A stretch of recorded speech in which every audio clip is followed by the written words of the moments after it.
estamos solos. Llegó la hora de despertar a la gran realidad.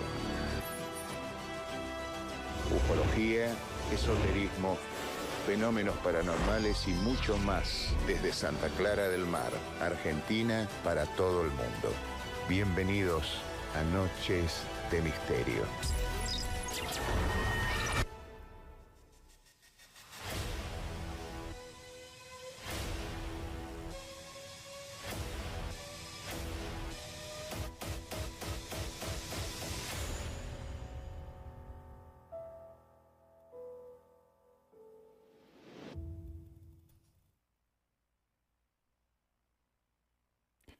Muy buenas noches de misterio. Agradeciendo a Gonzalo de Punto Cero. Un muy lindo programa realmente, me llamó mucho la atención, me gustó.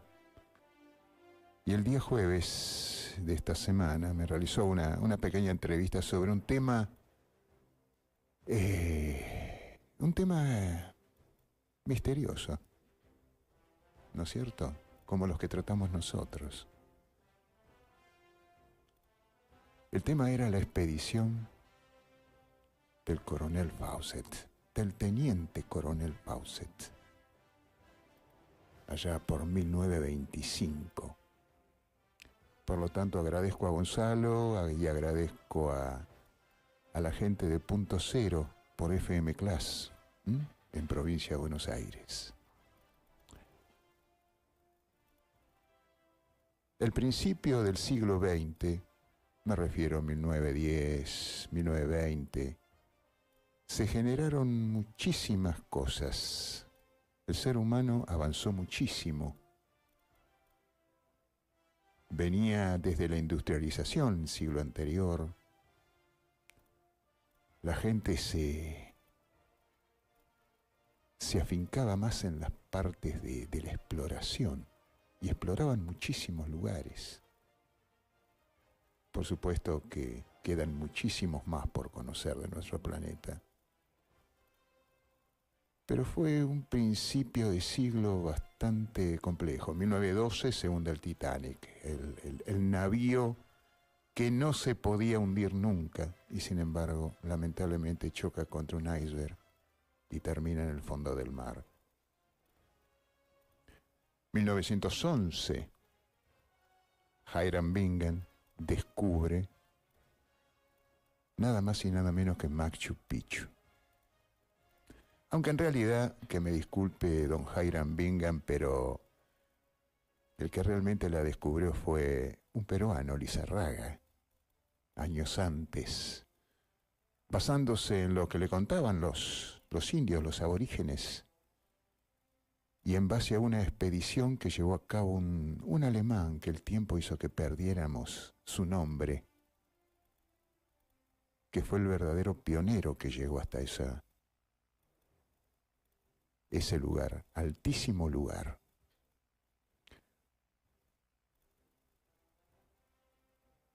Mucha es la historia que se mueve en torno a Sudamérica, ¿no es cierto? Desde época de la colonización. Es tremendo, es tremendo. Todos los navegantes, todos los pilotos de buques, a tener contactos con los originarios, tanto de Venezuela,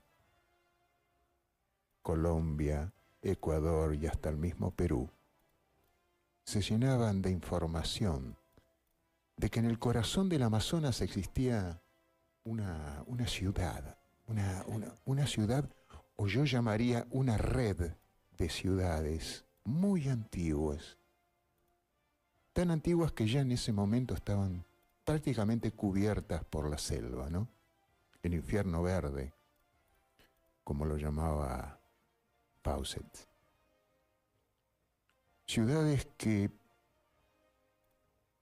no se sabe quiénes la construyeron, quiénes habitaron en ella.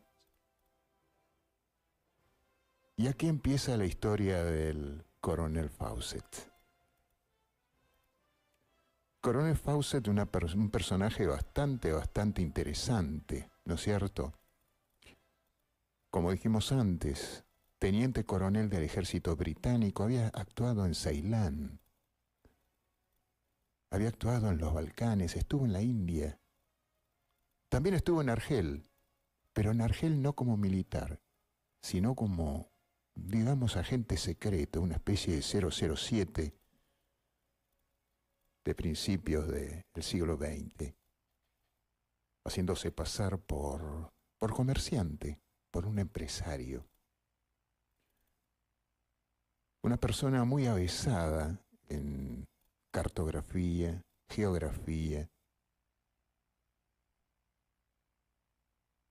En ese momento hubo un tema, volviendo a Sudamérica, hubo un tema de límites entre Bolivia y Brasil.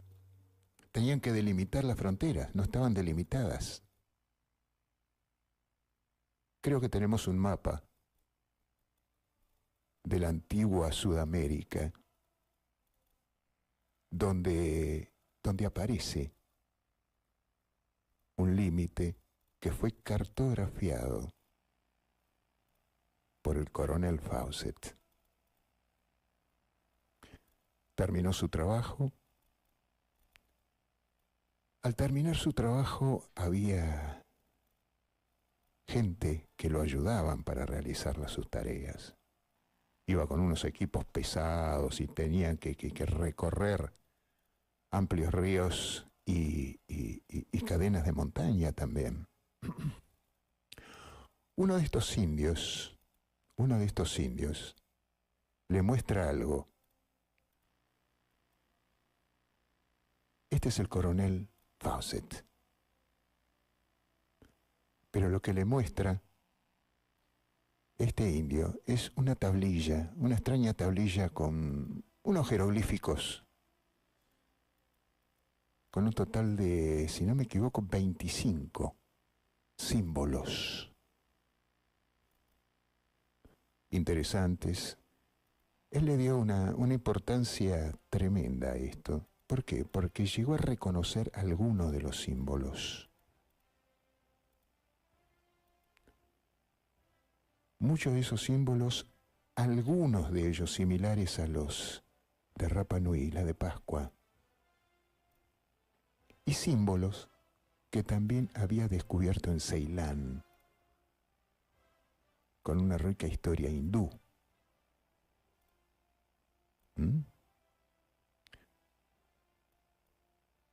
Y sostenía que esta tablilla era la llave para entrar a un reino en el corazón del Mato Grosso. Una ciudad especial. Todos iban detrás del oro, pero Fawcett iba detrás de otra cosa. Desde Gonzalo de Quesadas, Francisco de Orellana, el corsario inglés Sir Walter Raleigh o el piloto de carabela Juan Martínez, españoles que también habían reunido información sobre una extraña ciudad repleta de oro en el corazón del Amazonas. Fawcett toma esta tablilla y se la envía a unos amigos en Inglaterra para que intenten descifrar lo que decía esos símbolos.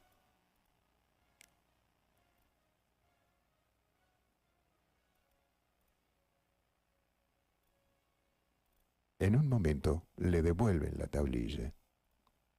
Por supuesto que antes de esto tenemos que decir que Fawcett pertenecía a una orden teosófica, una orden cerrada teosófica, ¿no? La teosofía creada por Elena Blavatsky. A la vuelta, cuando se la envían de vuelta a las estatuillas, le dicen, son escrituras atlantes, escrituras de la Atlántida. Y lo que aquí se representa es el guardián de entrada a la Atlántida. A partir de ese momento, Fawcett se encamina directamente a buscar esta ciudad. una ciudad legendaria, una ciudad extraña.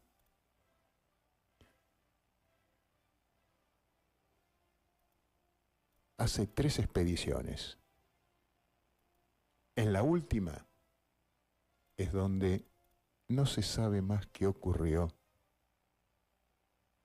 con el coronel Fawcett. Desaparece él, su hijo y un amigo de su hijo, que era fotógrafo del grupo. Todo esto estaba solventado por la Real Sociedad Geográfica de Inglaterra. Hasta el día de hoy no se supo más nada exactamente qué ocurrió con el coronel. Pero esta expedición dio pie para muchísimas expediciones que salieron en búsqueda del coronel, el paradero del coronel. ¿Dónde estaba?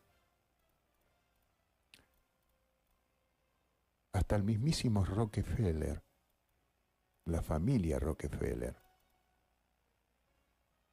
armó una expedición de Adel, o de Adley, que fue en su búsqueda, una de las tantas. No lo encontró solo rumores de un hombre blanco que andaba vagando por la selva, estaban conviviendo con algunos pueblos, pero nunca se supo con exactitud si este era el coronel Fawcett, aunque se hablaba que en la selva había indios de piel blanca.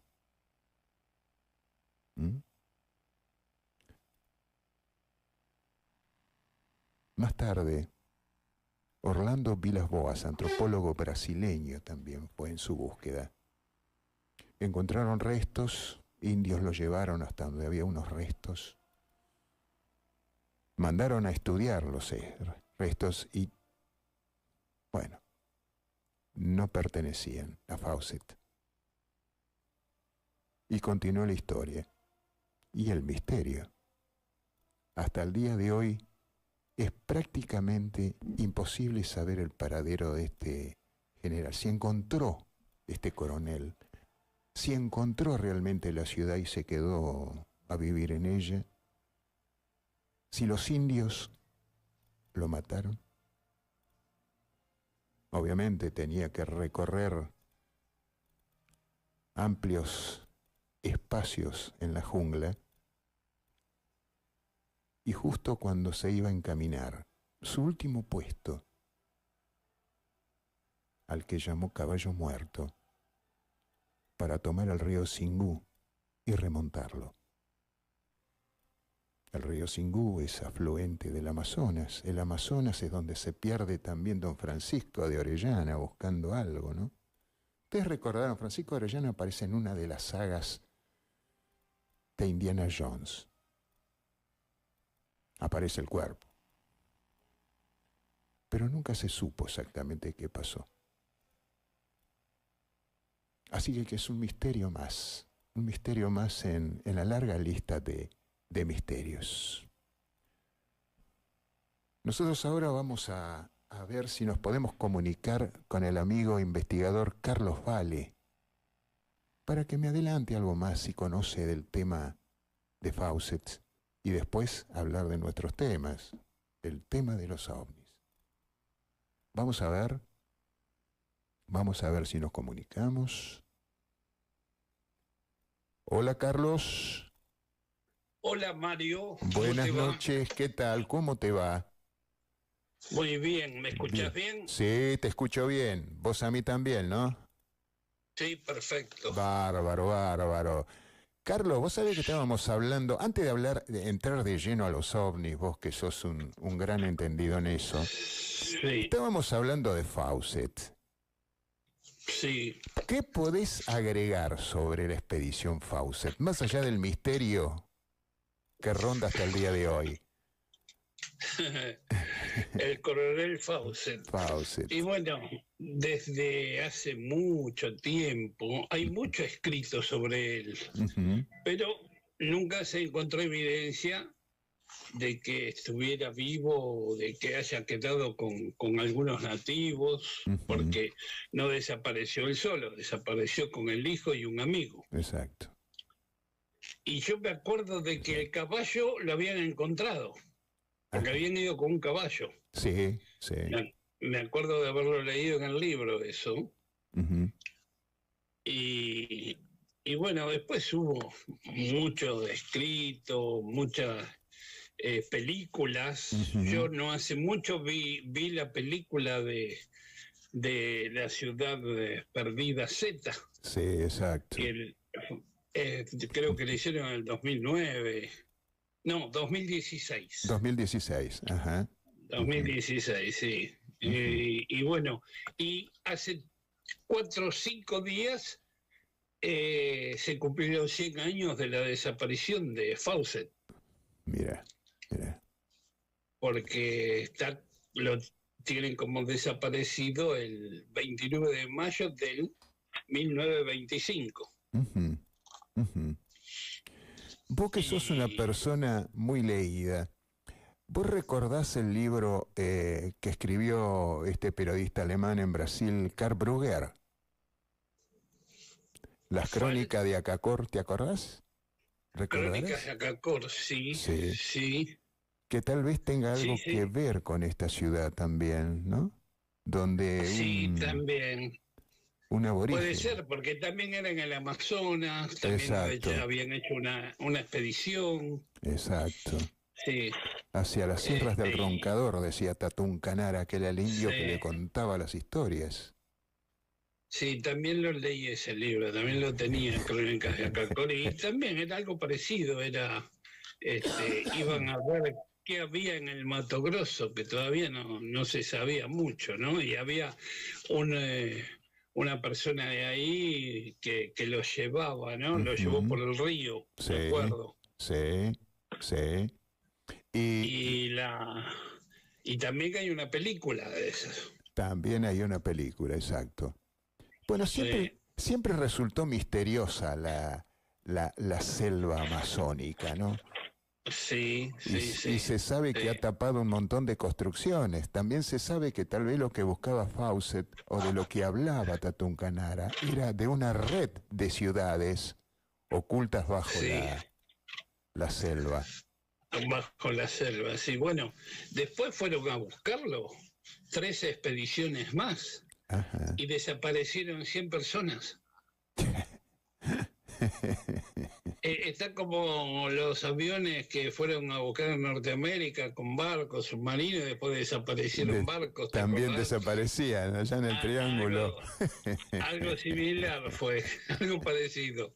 Vos sabés un caso, hablando de desapariciones, vos sabés que estuve leyendo, según informes de la policía de Canadá, vos sabés que hay 19.000 desaparecidos en Canadá, gente que se adentró en las montañas y que nunca más apareció. Sí. Es algo tremendo, es otro lugar misterioso. En Norteamérica también hay miles de desaparecidos y hay un investigador que tiene varios libros ya con la historia, que está investigando todos los casos de desapariciones misteriosas. No me acuerdo ahora el nombre, pero tiene como 3 libros ya. Mira. Y desapariciones que vos decís, no puede ser. Uno de los casos estaba el padre y el hijo, y el padre se da vuelta y el hijo lo ve arriba de una montaña. Así como esas cosas, o que aparecieron cadáveres sin el cuerpo y con los pies dentro de los zapatos. Claro. No. Cosas extrañas, misteriosas. Muy extraños, sí.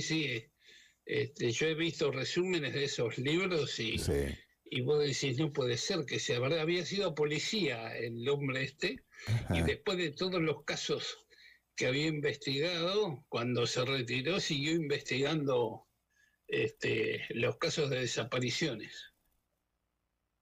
Por favor, qué bárbaro, ¿eh? Hay muchas cosas extrañas en en nuestro universo. Si empezamos a hurgar, vamos a encontrar siempre cosas, ¿eh? Siempre digo que la trama del misterio no tiene límites y no tiene fin tampoco, claro. Creo yo. Vos podés decirme, bueno, hay una parte que puede ser algo natural, que humano, bueno, pero ¿cuánto? ¿Un 50, un 60, un 70, un 80? Bueno, queda un 20, que es no inexplicado. Exacto. O inexplicable, ¿viste? Y bueno, así sea uno o dos casos, conviene investigar. Es importante investigarlo, porque algo más hay. Sí, detrás de todo siempre hay algo más, ¿no? Se dice. Igual que con el fenómeno OVNI. Contame algo del fenómeno OVNI, che. Dale.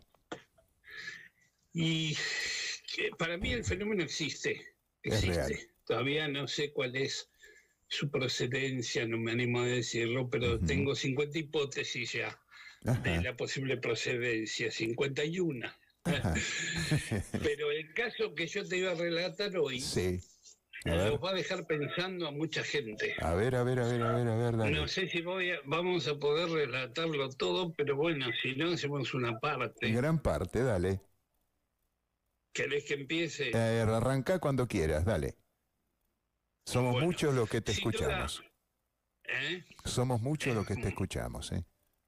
¿Sí? Bueno, me alegro. ¿Sabés cómo lo llamamos en este caso? Los cazadores casados. Los cazadores casados.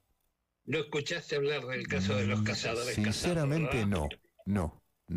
Bueno, investigado por el grupo de Hemisferios, cuando yo también estaba en el grupo. Yo en este viaje no pude ir, pero después ahora en el 2023 fui a la zona y hablé con uno de los testigos. ¿Qué zona es? La zona de La Pastoril, en Victorica, La Pampa. Desde ya, La Pampa. Esta experiencia, te digo que es muy controvertida, es un caso de alta extrañeza, pero muy alta extrañeza, que no es conocido porque no lo dimos mucho a conocer. Pero te digo que está entre los primeros casos, entre los casos más importantes del fenómeno. Sí. Pero bueno, trato de hacerte un resumen. Dale.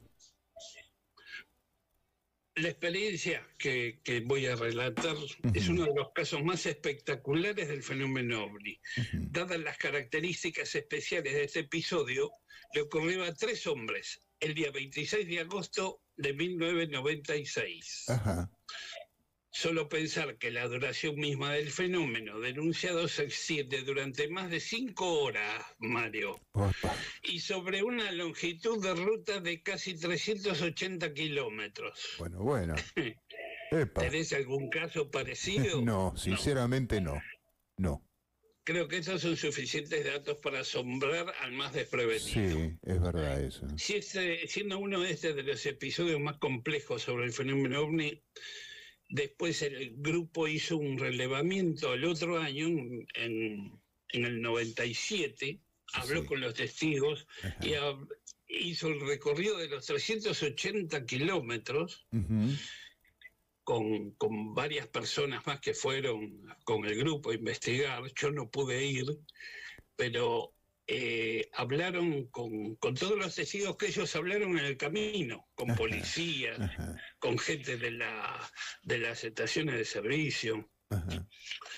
Los protagonistas son Enrique Bernal y Oscar Felipe.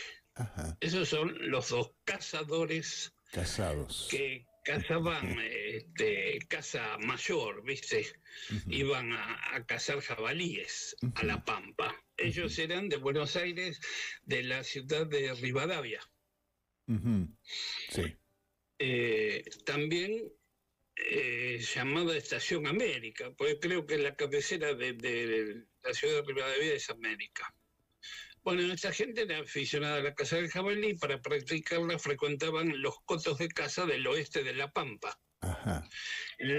Justamente era la estancia La Chaqueña, que está a 30 kilómetros de Colonia La Pastoril, a 5 kilómetros de la Ruta 10.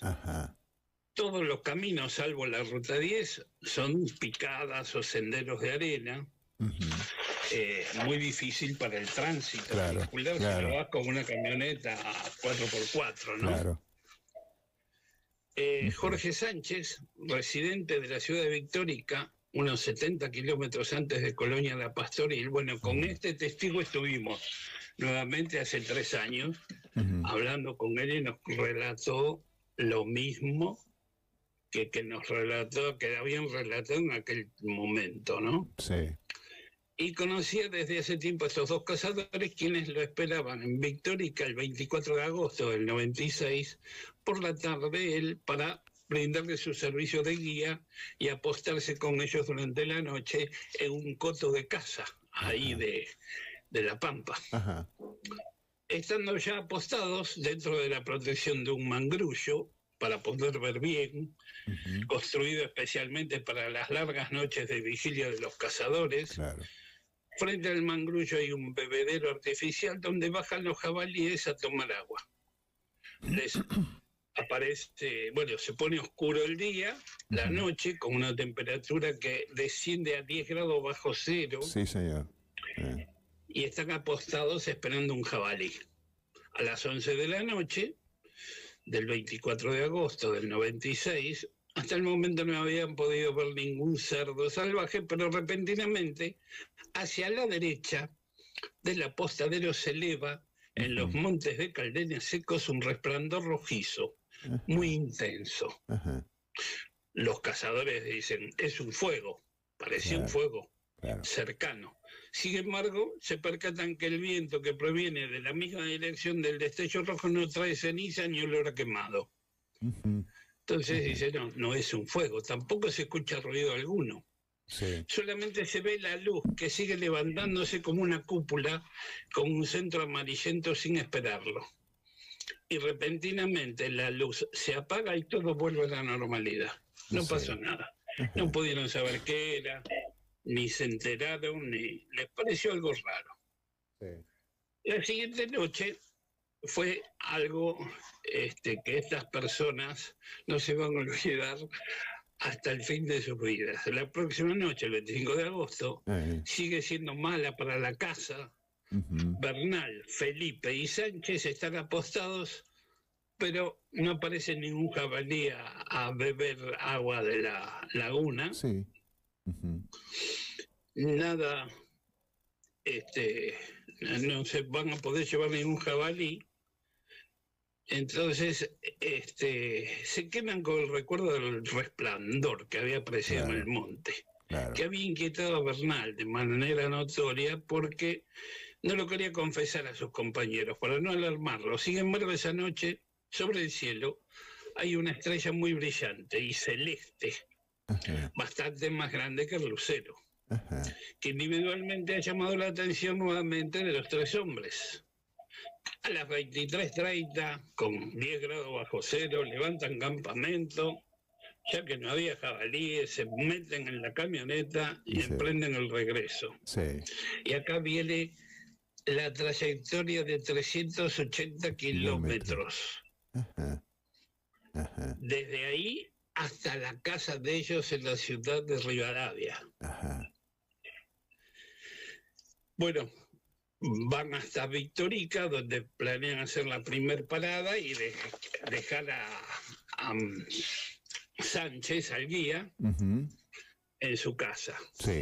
Van por una senda angosta que desemboca en la ruta 10, ¿no? Un camino de tierra angosto.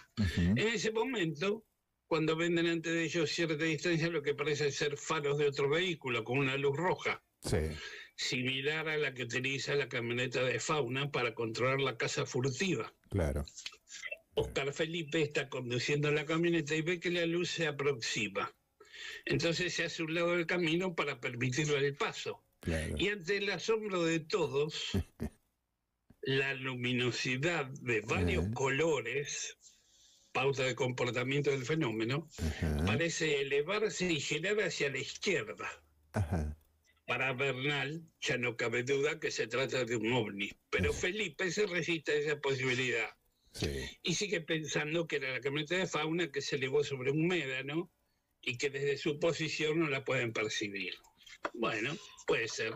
Todavía no tenían ninguna prueba, ¿no? Ajá. Siguen el camino y a unos 500 metros la luz vuelve a aparecer. Oscar Felipe está decidido a demostrar que no es nada extraño y pone en marcha rápido hasta el supuesto vehículo. A pesar que avanzan, la luz sigue manteniéndose a la misma distancia. Es decir, iba a la misma velocidad que ellos, pero adelante. Sí. Después de un tramo y sobre la picada, deben detenerse repentinamente porque había un guardaganados que estaba cerrado con un candado.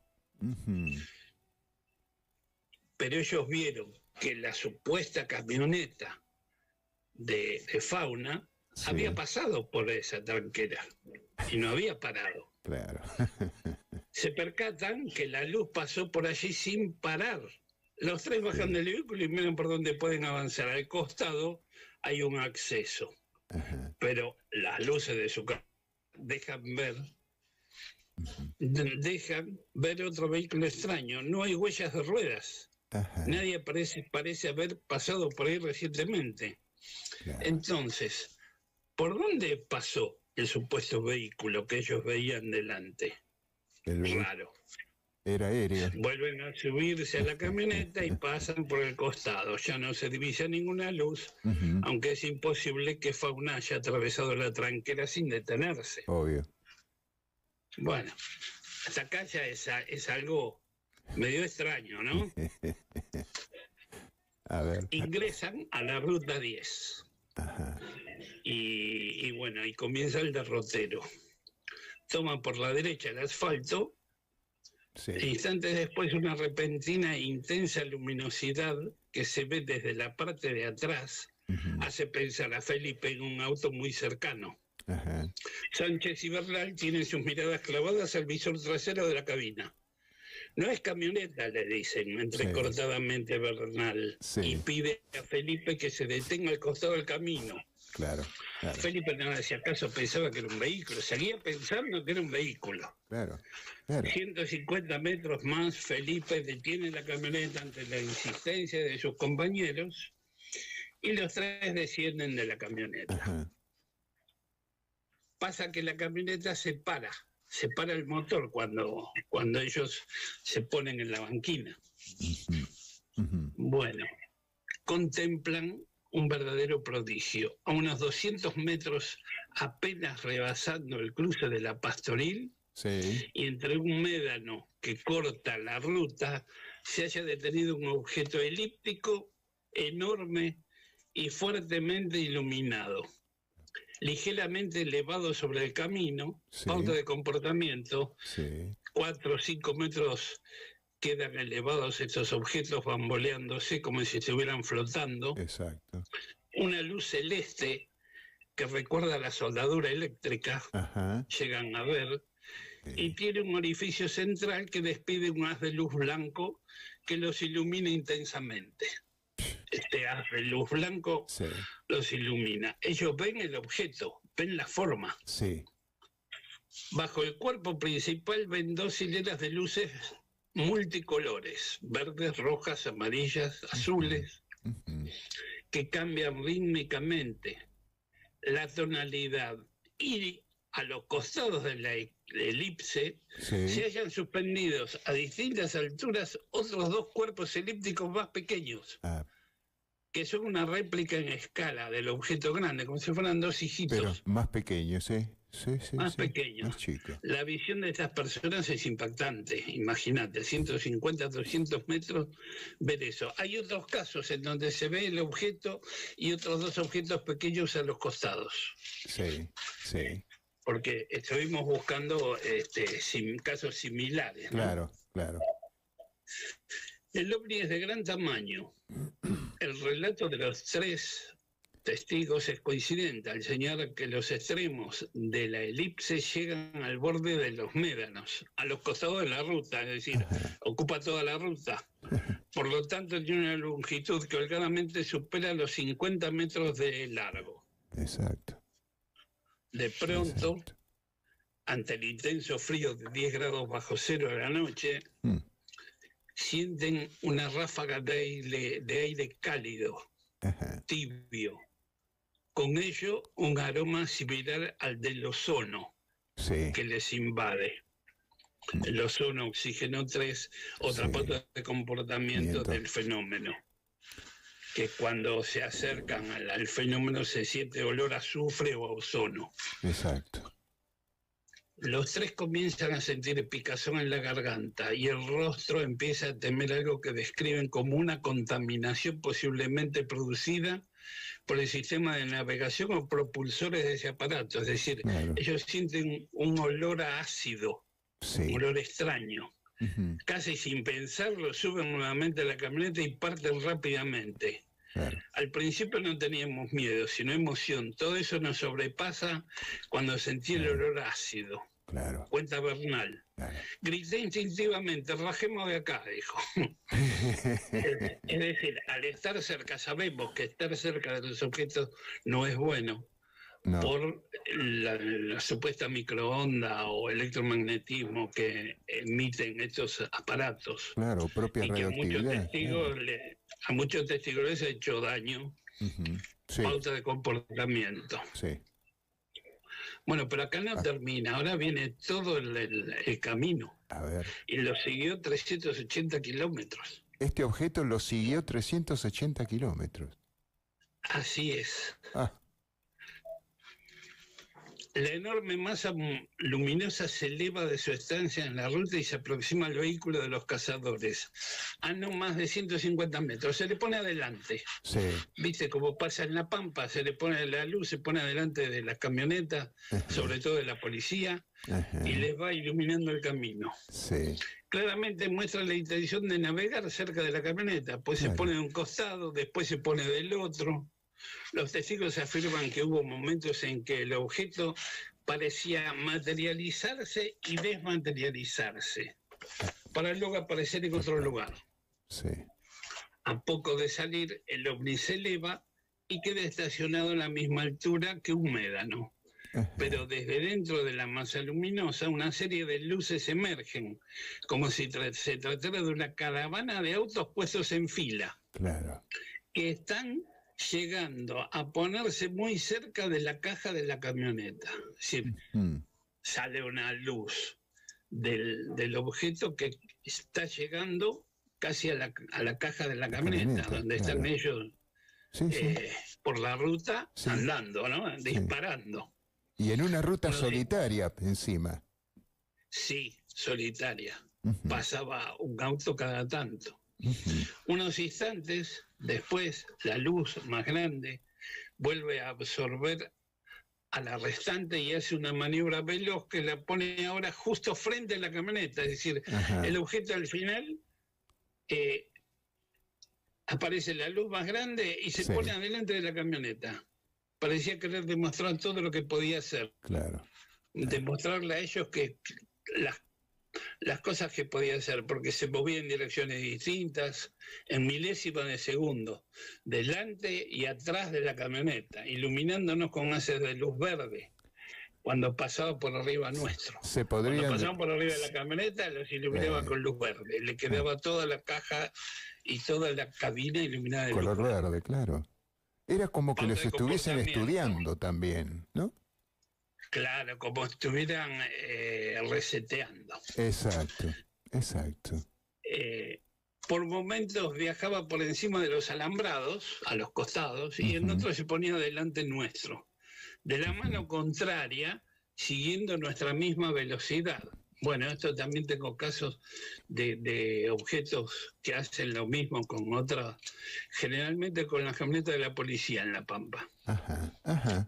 Es algo imposible de describir, parecía estar jugando con nosotros, realizando este juego de escolta. El ovni acompaña al vehículo hasta unos kilómetros antes de llegar a la ciudad de Telén. Felipe hace un esfuerzo enorme por mantenerse al volante, pero está decidido a no detenerse en ese momento. Claro que no. Percibe los focos de otro vehículo que viene desde la ruta, en sentido contrario, de la mano contraria, y le hace señas, se tira a la banquina, le hace guiños para que se detenga. Claro. No, el otro vehículo no aminora la marcha y pasa, sigue. ¿Mm? ¿Será que no lo veía, al otro ve al objeto? Bueno, pero a ellos sí lo tenían que ver, que le estaban haciendo señas. Claro, o por ahí vio el objeto y dijo, no me paro ni loco acá. Claro, o por seguridad no paró. Exacto. Habrá dicho que quieren esto en medio de la ruta, a madrugada, que yo pare. En ese momento vimos que el ovni se alejó como 200 metros, campo adentro. Sí. Poniéndose casi detrás de la camioneta que venía desde Telén, que es otra pauta de comportamiento. Cuando llega a un lugar o una ciudad, el objeto está siguiendo un auto y están por llegar a una ciudad, el objeto se aleja. Ajá. Y después vuelve a aparecer. Vuelve. Cuando toma lo suburbano, vuelve, claro. Sí. Esa camioneta no paró y una vez que nos rebasó, el ovni empezó a acercarse otra vez. Por eso arrancamos inmediatamente, ya casi a la altura de la ciudad de Telén. Sí. Ahí el ovni asciende por la derecha y se aleja, quedando como un lucero en el cielo. Ajá. Como una luz en el cielo, parece una estrella. Sí, sí. Bueno, sin novedad, durante el próximo trayecto entran a la ciudad de Victorica y dejan a Sánchez en la puerta de su domicilio. Sí. Sánchez insiste, quédense la noche acá. Claro. Se van mañana de día, pero Bernal y Felipe, visiblemente nerviosos, solo piensan en llegar a sus casas. Llegar cuanto antes, claro que sí. Claro que sí. Pero tenían que seguir por la ruta. Pero claro, pensaban que el objeto no iba a volver a aparecer. No, ya había desaparecido. Ya fue bastante susto que se pegaron. Bueno, pero acá no termina. Ahora viene la mejor parte. Si esto no alcanzó... A ver. Ahora viene la mejor parte. A ver. Tenemos tiempo, ¿no? Sí, dale, hay tiempo.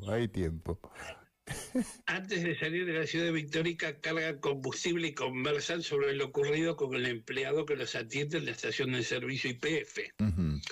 Este toma la precaución de anotar los nombres y el número de patente de la camioneta. Sí. Retoman la ruta, el objeto es prácticamente indivisible, solo puede observarse una estrella fulgurante de color celeste muy a la distancia. Sí. Es decir, que a lo mejor algunas estrellas que pensamos que son estrellas no son estrellas. Claro. La segunda parada tiene lugar en la ciudad de Castex, donde se detienen a tomar un café y hablar con la policía del lugar. Ajá. Quienes vieron esa noche los cazadores coinciden con el estado de nerviosismo que demostraban. Sí. En total fueron 6 personas que dialogaron con ellos en el puesto de YPF. Sí. Y el bar de la estación de servicio, hasta que llega la policía que ellos mismos habían llamado. Sí. Le cuentan lo ocurrido, los agentes Kuhn y Cuello registran el testimonio, anotan de igual manera los nombres de los cazadores, los datos de la camioneta, los acompañan un tramo del camino, porque tenían tanto miedo, querían que los acompañe la policía. Claro. Y bueno, los dejan. El viaje restante se realiza sin novedad. Sí. La luz ya no es visible y esto parece dejar tranquilo a los cazadores. Claro. Sobre todo a Bernal, quien había llegado a suponer que el ovni podía llegar a raptarlos y depositarlos en otro lugar, en otro país, tal como había escuchado alguna vez de casos similares. Sí. Apenas rebasada la policía caminera de González Moreno, esto continúa, y sobre la provincia de Buenos Aires, Bernal ve a la distancia un destello celeste que le es familiar. Exclamó, el ovni no ha desaparecido. Sigue ahí. Ahora estaban ellos dos solos. Como si todo esto fuera poco, a continuación miren la experiencia más alucinante. Oscar Felipe se niega a creer que esa luz fuera el ovni. Asegura que debe tratarse de un automóvil, pero no bien piensa en ello, el objeto despliega un juego de luces sorprendente entre tantos colores y un haz de luz verdoso que llega a bañar la camioneta nuevamente. Es decir, Felipe decía, no, debe ser un auto, algo, no. En ese momento, como si el ovni lo estuviera escuchando, larga una luz verde que ilumina toda la cabina. Las manos de Felipe no sueltan el volante, pero Bernal ahora se recostó en sus propias rodillas y está murmurando cosas inaudibles. Nervioso, Bernal trata de establecer una comunicación telepática con los humanoides que supuestamente habitan el objeto. Sí. Convencido que hay una inteligencia detrás del objeto, que gobierna que el objeto está queriendo demostrar algo. Y en un intento por ser escuchado dice en voz alta: por favor, somos gente inofensiva, como ratones de laboratorio, y queremos comunicarnos con ustedes de algún modo para saber si nos entienden, para que nos digan de dónde vienen y qué hacen aquí. ¿Sí? Sí. En un emocionante momento, Bernal pide que si lo escuchan dejen de iluminarlos con la luz verde. Al instante se apaga la luz verde. Mira. No termina ahí. El ovni sigue delante de ellos. Más allá hay una curva de donde ven que vienen dos camiones de la mano contraria. Sí. Y en total control de la situación, el objeto luminoso se aleja nuevamente para no ser visto.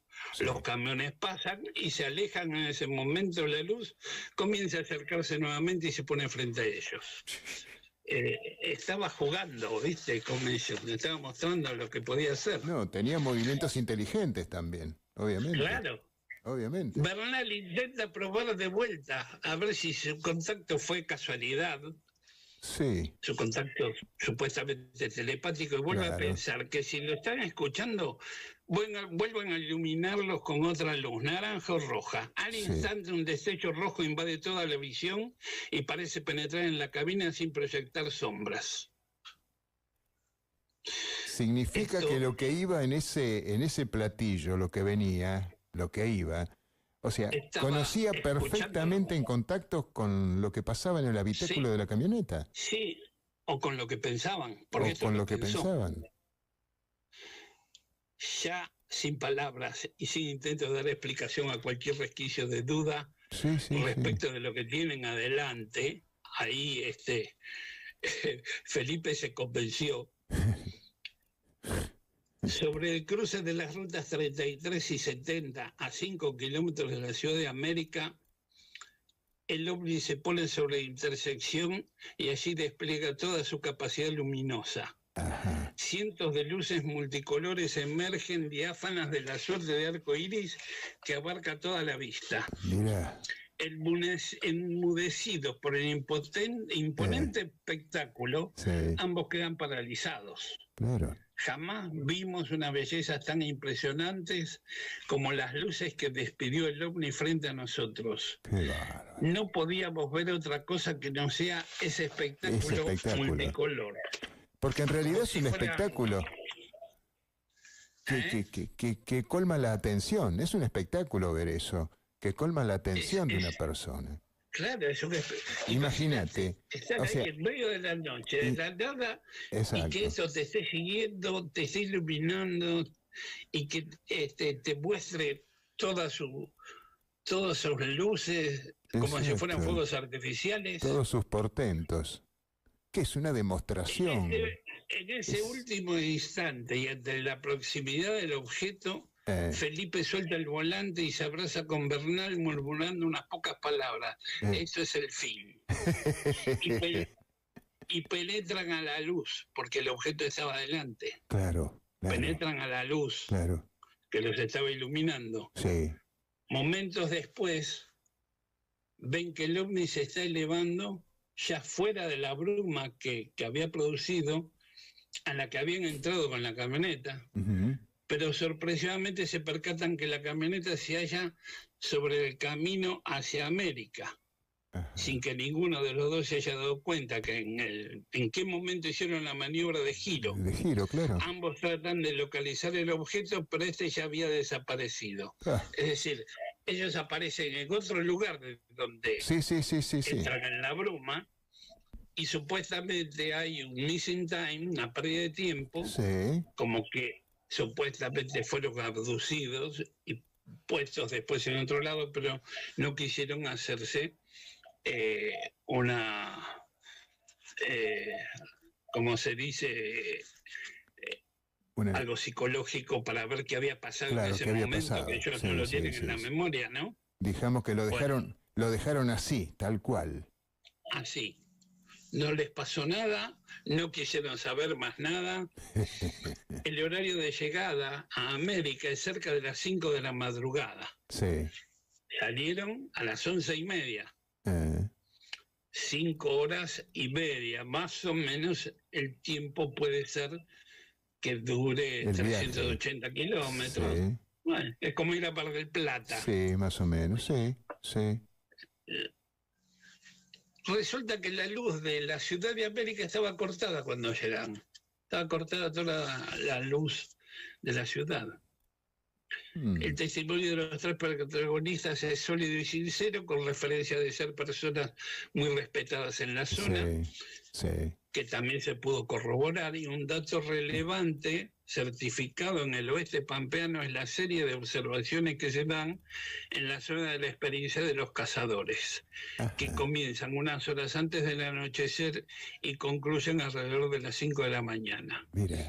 Varios casos investigados por el grupo, en la mayor parte de ellos se determinó que las direcciones de fuga de los objetos convergen en la misma dirección hacia el lado de la estancia La Chaqueña. Estos casos fueron investigados y registrados por el grupo en Colonia Arbolsolo, Loventué, Santa Isabel, Colonia La Pastoril, etc.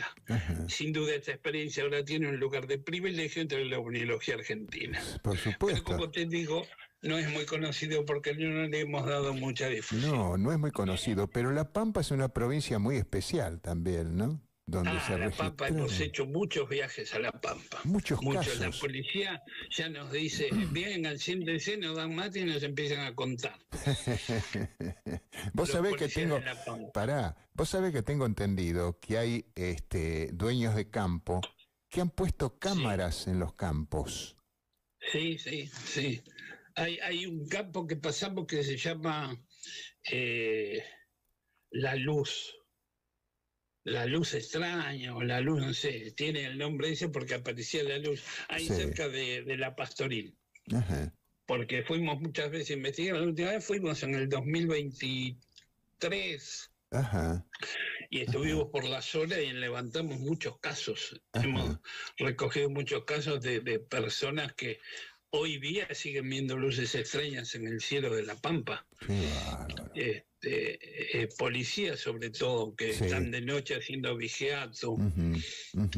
Y bueno, pero pasó algo más, que es más extraño todavía. Cuando llega Felipe a la casa, en ese momento existía en el teléfono, viste, vos recibías cuando no había mail, te mandaban por el teléfono los mensajes. El fax. El fax, sí. Bueno, le apareció un fax en la casa cuando llega, con la hora de salida del campo y la hora de llegada. Y después a las horas apareció la luz en la ciudad de América. Es un caso impresionante porque aparentemente los testigos tuvieron un contacto telepático con el fenómeno, con la inteligencia que maneja el fenómeno. Claro, que tripulaba ese extraño objeto. Eso no se da mucho, no se dan muchos casos. Y tampoco la cercanía que tuvieron del fenómeno, que sintieron un viento, un aire, un olor. Claro. Es decir, hubo una interacción entre los testigos. La camioneta, después que el objeto se va, arranca la camioneta. ¿Sabés una cosa? Bueno. ¿Sabés que estoy recordando la visión bíblica de Ezequiel, que dijo, que decía, y vi un viento del septentrión que arreciaba, un viento caliente, caluroso, y una cosa como de ámbar que giraba y se tornaba sobre mí? ¿Quién te dice que haya similitudes de casos, no? Sí, acá hay un montón de similitudes con otros casos, Ujú, un ujú. montón, un montón de cosas que ellos cuentan que nos han Sí, contado en otros casos. Es decir, mira. hay mucha pauta de comportamiento del fenómeno. Pero vamos a hacer algo. ¿Qué te parece, Carlos? ¿Lo dejamos para el Sí, próximo mes? ¿Los otros casos? ¿Y sí, nos sí, seguís cómo no, relatando el mes que cómo no. viene? Te traigo Dale, otro caso también con dale, pauta de dale, comportamiento. dale. Estaría buenísimo. Bueno, Desde ya, muchísimas gracias, Carlos. Buenas noches. Gracias por tu gracias a tiempo. ustedes. Hasta luego. Chau. Hasta luego, señor. Hasta luego. Uy, noches de misterio. Qué bárbaro, ¿no? Hay gente que ya no tiene vuelta atrás. Considera que el tema de los ovnis es serio, es real, es inteligente. ¿Qué nos faltará más a nosotros para considerar lo mismo, no?